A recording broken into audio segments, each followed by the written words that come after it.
ठाणे महानगरपालिका प्रशासनाने नालेसफाई झाल्याचे 100% दावे केले असले तरी प्रत्यक्षात मात्र गांधीनगर, सुभाषनगर, वर्तकनगर, लोकमान्यनगर आणि इंदिरानगर सारख्या भागातील नाले कचऱ्याने तुडुंब भरलेले आहेत. या ढिसाळ कारभाराचा निषेध करण्यासाठी महाराष्ट्र नवनिर्माण सेनेच्या पदाधिकारी आणि कार्यकर्त्यांनी थेट नाल्यात उतरूनच फुटबॉल खेळत आंदोलन केलंय.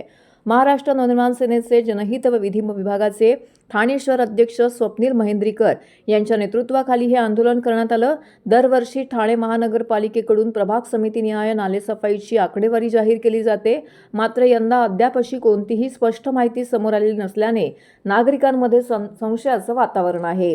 नालेसफाईची कामे ठेकेदारांना देण्यात येतात, मात्र संबंधित प्रभाग समित्यांमधील अधिकारी आणि ठेकेदार यांच्या संगनमतांमुळेच फक्त देखाव्यापुरती नालेसफाई केली जात असल्याचा आरोप मनसेच्या वतीने करण्यात आलेला आहे. प्रत्यक्षात नाले तुंबलेल्या अवस्थेत असतानाही कोट्यावधी रुपयांची देयके मंजूर केली जात असल्याची चर्चा रंगलेली आहे. दरम्यान पाऊस उंबरठ्यावरती असतानाही नाले उपसले न गेल्याने ठाणेकरांमध्ये भीतीचं वातावरण आहे. जर वेळेत नालेसफाई झाली नाही तर पावसाळ्यात सखल भागात पाणी शिरून जनजीवन विस्कळीत होण्याची चिन्ह आहे.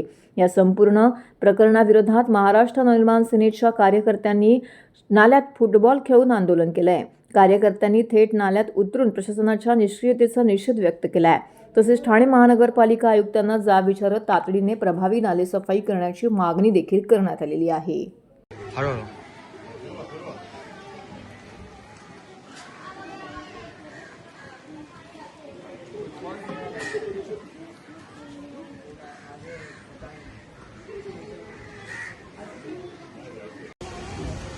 ठाणे शहरामध्ये आज आपण बघत असाल तर नाल्यांची परिस्थिती अत्यंत दयनीय आहे. सगळे नाले कचऱ्याने भरलेले आहेत. आयुक्त साहेबांनी काही दिवसापूर्वीच दावा केलेला की ड्रोनच्या मार्फत आम्ही सगळे नालेसफाईवर नजर ठेवणार आहोत. पण आज आपण गांधीनगरमध्ये आहोत. आपण बघत असाल की इकडे नालेसफाई अजिबात झालेली नाही. नाल्यांची परिस्थिती एवढी बिकट आहे तर सगळीकडे दुर्गंधी पसरलेली आहे. आज ठाणे शहरामध्ये जवळपास 300 किलोमीटरचे नाले आज 15 तारीख आलेली आहे मेची. आणि जर ही परिस्थिती असेल ठाण्यामध्ये तर येत्या काही दिवसामध्ये हा जो नाला आहे जर चुकून पाऊस आला तर हा सगळा कचरा लोकांच्या घरी जाईल. आणि आयुक्त साहेबांनी जो दावा केलाय तो फक्त कागदावरच राहिलेला आहे. इथे कुठेही ड्रोन दिसत नाही. ठाणे शहरात कुठेच ड्रोन दिसत नाहीये. मग तुम्ही फौल दावे कशासाठी करता? आणि आता जर तुम्ही ठाणे शहराची परिस्थिती बघत असाल तर जागोजागी नाले तुडुंब कचऱ्याने भरलेले आहेत आणि सगळीकडे दुर्गंधी आणि रोगराई पसरण्याची दाट शक्यता आहे. आता तुम्ही बघत असाल नलपाड्यामध्ये ती परिस्थिती आहे, लोकमान्यनगरमध्ये तसंच आहे, शास्त्रीनगरमध्ये तसंच आहे, इंदिरानगरमध्ये तसंच आहे. मग नालेसफाई झाली कुठे?